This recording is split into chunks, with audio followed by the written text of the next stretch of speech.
जळगाव शहरातील नवीन जोशी कॉलनी परिसरात रविवारी दुपारी जुना वाद भडकल्याने दोन तरुणांमध्ये हिंसक जटापट झाल्याची घटना घडली आहे. हल्ल्यात धीरज दत्तात्रय हिवराळे वय 27 आणि कल्पेश वसंत चौधरी यांनी एकमेकांवर धारदार शस्त्राने हल्ला केला.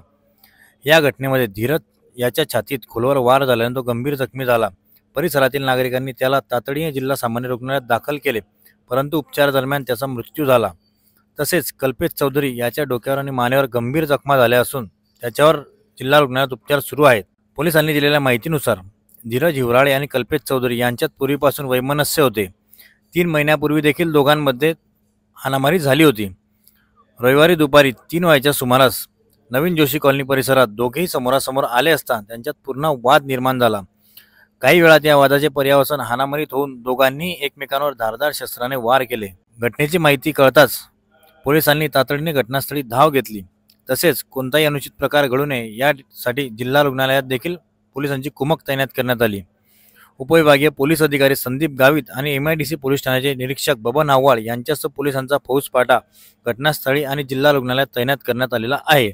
घटनेची माहिती कळताच नातेवाईक व मित्रांनी जिल्हा रुग्णालयात गर्दी केली होती.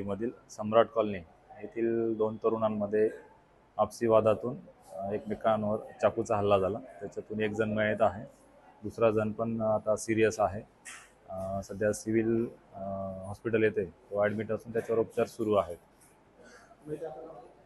मयताचं नाव धीरज हिवराळे आहे आणि ज्याच्यासोबत त्याचा वाद झाला तो कल्पेश चौधरी असे 2 जण आहेत. कल्पेश चौधरीची देखील प्रकृती चिंताजनक सांगण्यात येत आहे. त्याला आता CT स्कॅनला वगैरे नेलेला आहे. यांच्यामध्ये हे एकाच एरियामध्ये राहणारे आहेत.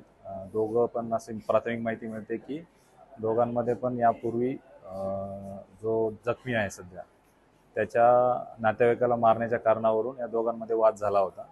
दोघांच्या वादातून MIDC पोलीस स्टेशन येथे एप्रिलमध्ये एक गुन्हा दाखल आहे.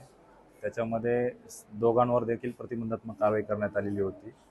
तसेच यातील जो मयत आहे धीरज हिवराळे त्याच्यावर देखील जून महिन्यामध्ये आरमॅकचा गुन्हा दाखल करण्यात आलेला आहे. त्यांचे यापूर्वीचे वाद होते, त्या वादातूनच हा प्रकार घडला असल्याची प्राथमिक माहिती आहे. सध्या तरी माहिती नाही आहे, परंतु प्रत्यक्षदर्शी साक्षीदार तपासले जात आहेत. त्यांच्यातून अजून काही माहिती मिळाल्यास आरोपींची वाढ होऊ शकते. त्यांच्यामध्ये एप्रिल महिन्यामध्ये गुन्हा दाखल आहे, तेव्हा प्रतिबंधात्मक कारवाई करण्यात आलेली आहे.